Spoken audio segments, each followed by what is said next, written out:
Assassin's Creed is Ubisoft Montreal's big title for this holiday, and it promises an open world where you get to play as an assassin. You can choose how you want to kill people. You can kill anyone you want in any of the 3 major cities that they have that are built around historical times during the Crusades. And unfortunately, it doesn't actually live up to most of the promise. And in fact, Assassin's Creed is probably one of the top 5 most disappointing games of all time when you consider its potential. You play as Altair, a member of the Assassins organization. Now, this is a real organization, and actually the name for Assassin came from this organization back during the time of the Crusades. And most of the things that you see in Assassin's Creed are based on historical fact. If you look at old pictures of Jerusalem, for example, when you see the city, they actually match up very well. All of the figures that are assassinated in this game are actually historical figures that disappeared around the time that the game took place. They don't necessarily have been killed or died in history, but they did have a disappearance around that time. So, it links up very well, and it definitely has a very rich history to it, and, fairly accurate in terms of the historical perspective, and that was something that the team really wanted to focus on. But when you get past all the historical accuracy stuff, you really have to get a game that's good. And that's one of the failures of Assassin's Creed. Now, you can actually climb up any surface that you want. You can run around these big giant cities, and that's a lot of fun. You're actually climbing on the architecture. So when you're trying to climb up a building, you're going to see like a little jewel or something like that, an ornament that's sticking out of a wall. That's something that you can grab onto and keep pulling yourself up. So you actually have to act almost like a mountain climber or rock climber trying to get up to some of the higher points. And then when you get up to these points, which it is a lot of fun to climb, you'll get this view of the entire city, and it's really breathtaking. Unfortunately, then you have to actually go and play the game, and that's where things start to fall apart. Now, in each of these cities, you're going to have different assassination targets. And the assassination targets are these 9 famous people from the Crusades. Now, before you can assassinate a guy, you're going to have to study up on them, which makes sense. You're going to be an assassin. You've got to learn where guards are going to be positioned, the best time and place to assassinate a target. And to do this, you're going to have to go on some really menial quests. The quests are pretty much always the same in every city and for all 9 of the assassination targets. You're going to pickpocket people, you're going to interrogate people, which is just you basically beating the crap out of them with your fists. And then the worst of all is when you have to eavesdrop on people, which eavesdropping means you sit on a bench, you target the person with a trigger, and you just press a button to listen to what they're going to say. That's it. That's your whole skill, is just sitting on a bench and listening to what they're going to say. Now, it is true that as you progress further in the game, the guards get more and more aware that there's an assassin in the city, so you have to be careful. You can't run around the streets knocking people over, causing trouble. The guards are going to spot you, and they're going to start coming after you.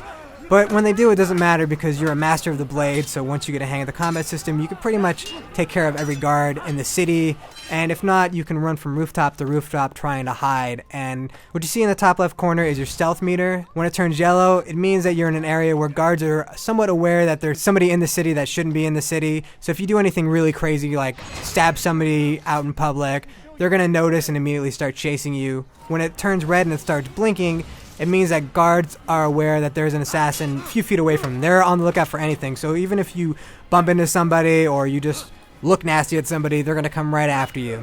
When you're getting chased, you generally want to get up onto the rooftops. And this is a pretty cool thing where you're just going to be hopping from roof to roof, trying to get away from them. And you want to break their line of sight, and that's by climbing up buildings, moving quickly, getting behind structures, and as soon as the line of sight is broken, your meter on the left goes to yellow, and at that point you want to hide inside a bale of hay and just basically wait until they get tired of looking for you. And it takes, about 10 or 15 seconds before they get tired of it, and then you're free to go about your business. Now, in small spurts, this is kind of cool to pickpocket a guy here or there, or to run up and just assassinate somebody for no reason, just some guy on the street, or to sneak along the rooftops and take out all of the archers. But when you consider that this is all you're going to be doing for 10 to 15 hours of the game, it does get a little bit repetitive, which is unfortunate because the main assassination quests are actually really cool. Though Ubisoft is selling this as a game where you can choose how you want to kill somebody, that's not really how it plays out. You're going to have one specific time and one specific area where you're going to be able to assassinate your main target.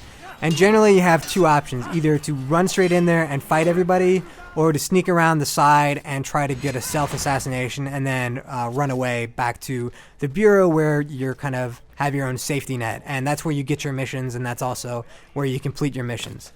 The controls for Assassin's Creed are really inventive.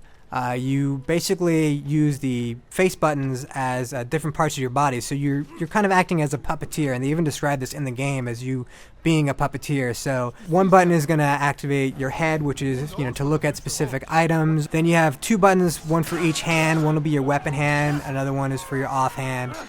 These are also used when trying to climb. And then you're going to use one button for your legs, and you're basically just going to hold this down to run, to jump, and all of these things that you can do are modified by holding down one of the triggers, so that when you're not holding down the trigger, you're kind of in casual mode. This is when you're going to do things that a normal citizen might do, and when you hold down the trigger, you're going to go to an extreme mode, this is when you're jumping from roof to roof. This is when you're climbing buildings.